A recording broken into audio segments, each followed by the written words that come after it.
Hello friends, welcome back to the Passion and Purpose of. Today's video is titled How to Start Your YouTube Channel Without Breaking the Bank. Now this might seem like a detour from my usual style of content, but as you'll soon find out, it is ultimately related. Many people think that we're no longer in the industrial age and we're now in the information age. And what this means is that the people that hold the power are the people that have got information. The economy is also shifting from a degree-based economy to a largely skill-based economy. And as a result of this, traditional education is becoming less popular, while self-education is gaining ground at an unprecedented pace. Many people learn about their daily lives, about how to do many of their daily activities by watching videos. For example, how to cut their hair, how to cook meals, how to fix their computers, or even how to invest in the stock markets by watching videos. As a clinician, today I even learn a lot more from watching videos than I'm going to read textbooks for several hours. Shh, don't say I told you that. And the most popular place that people go to for such information is, you guessed right, YouTube. YouTube is the second most viewed website in the world, second only to Google, and this only shows you how many people are searching for answers. The platform has over 2.3 billion users, and every day people watch 1 billion hours of video on YouTube. You might want to get your message, your craft, your business out there, but you don't really know how to get started, and you're also scared of the cost of starting. So in today's video, I'll show you what you need to get your YouTube channel started without having to break the bank. So stay with me.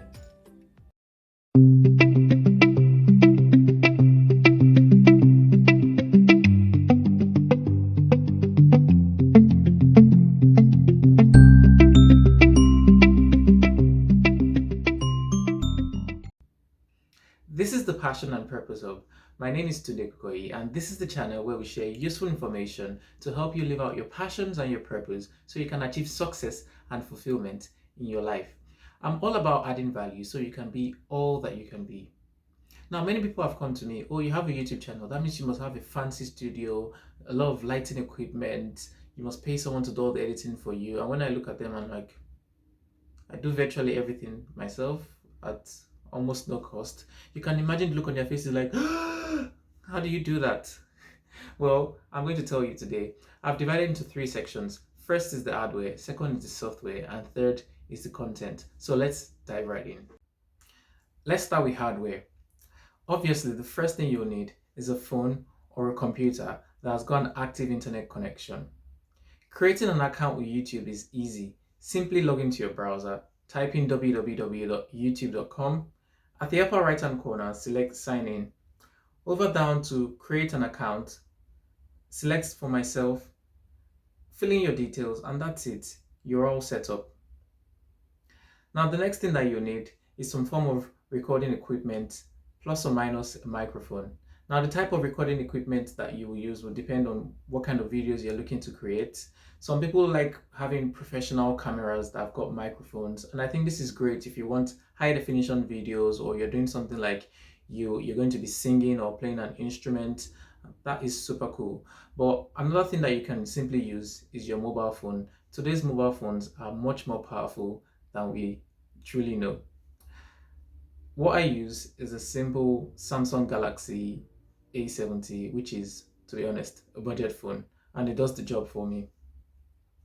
The next thing you'll need after your form of recording equipment is obviously something to keep your recording equipment steady, so it's not rocking from side to side, or the angles are not changing every time you start a new clip of your video. And so you need a camera stand. It can be a simple tripod. If you're getting a very professional camera, you probably need to get a tripod as well to keep it sturdy. After that, the next thing I think that you probably need is some form of light source. Now you can actually use natural light. If you live somewhere where there's a lot of natural light, a lot of sunshine, that's great. But if you're going to be recording indoors, or you just simply like to keep to yourself, you need obviously some form of light source. If you're not using natural lights, you can actually get ring lights. Ring lights are cheap and easily available on most online retailers. And the good thing about many ring lights is that they also have camera stands incorporated into them. If you want to go for something that is even brighter, then you can have a photo box that has its own light source. So after the camera stand, the next thing that you'll be thinking about is your background. Now, for background, again, it depends on what kind of videos you're looking to achieve. If you're teaching, for example, you might want to use a board as your background. If you're cooking, you might want to use a kitchen. If you're like a preacher, you might want to have a library of books behind you so people know that you know what you're talking about. I personally just like to change things around. I've used a plain background. I've used a bookshelf. I'm trying out some decor. I just do all of that to make me feel like I'm doing something different every day. Another interesting thing you can use is a green screen, and the green screen is mainly like a piece of fabric most times that is colored green. And the cool thing about it is that as long as you have a picture, you can change your background to virtually anything that you want. For example, you can say, oh, you want the scenery of Dubai to be your background, you want the Eiffel Tower to be your background. You can even use it for moving backgrounds as well. So I find that really, really cool. I think I'll stop with that on hardware. Moving on to software. Obviously, after you've taken your videos with your recording equipment, nice background, great lighting, the next thing you want to do is to edit your video so it all comes together nicely. Now, there's loads of video editing software out there. There are some that are only mobile compliant, and then there's many others that work only on PCs. A popular one that people use on their mobile phones is InShot, which is only mobile compliant. And on PCs, there's several options. There's the Adobe Premiere, there's the iMovie, there's the Filmora, Cyberlink Power Director. There's too many to count.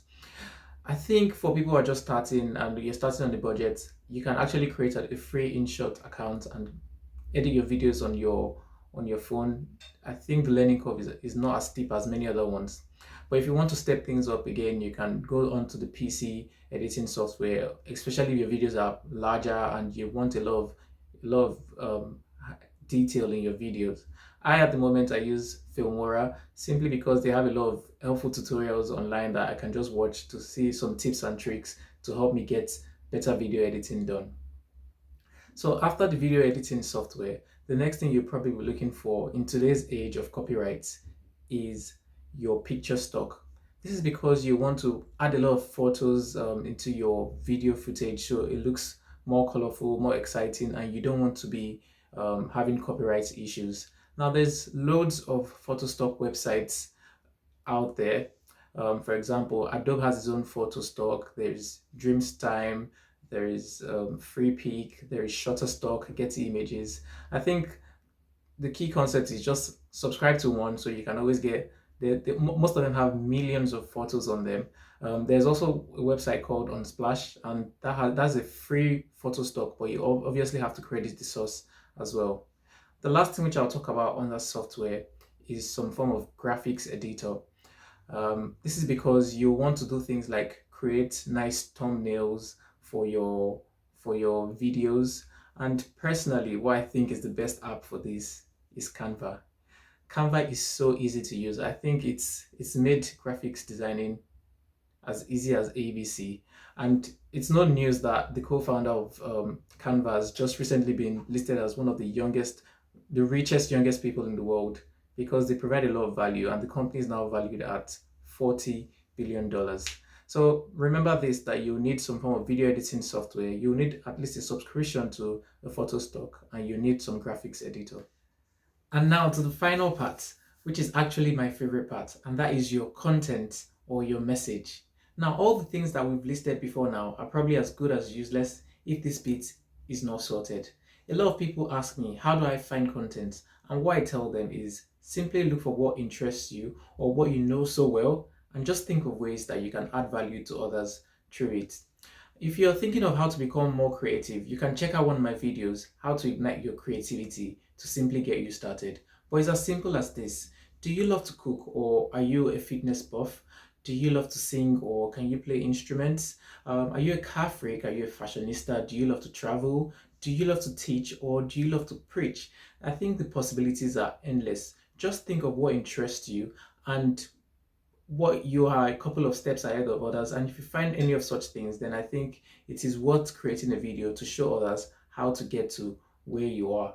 An important thing to know at this stage is whatever you decide to do, don't get stuck in preparation stage. I know far too many people who have been stuck in this phase for far too long. As I said in one of my previous videos, it's not really inspiration that brings action, it is rather action that brings inspiration. So just make sure you enjoy the process, because you don't want to get stuck finding or crafting that perfect message that everyone is going to accept, because it's not going to happen. Your message might not be good enough for everyone, but it will definitely be good enough for someone. So enjoy the process and have fun. And when you're done putting all of this together and you have your nice video, then just go onto YouTube, click on the create icon, select upload video, and upload your video. And that's it. That's the entire process, as simple as A, B, C. I'll leave you with a quote from Atohashe, who said, "Start where you are, use what you have, and do what you can." I hope this video was useful. If it was, please drop a line in the comment section below. And if you're yet to subscribe, the question is, what are you waiting for? As always, till we meet again, keep living with passion and purpose. Thanks for watching.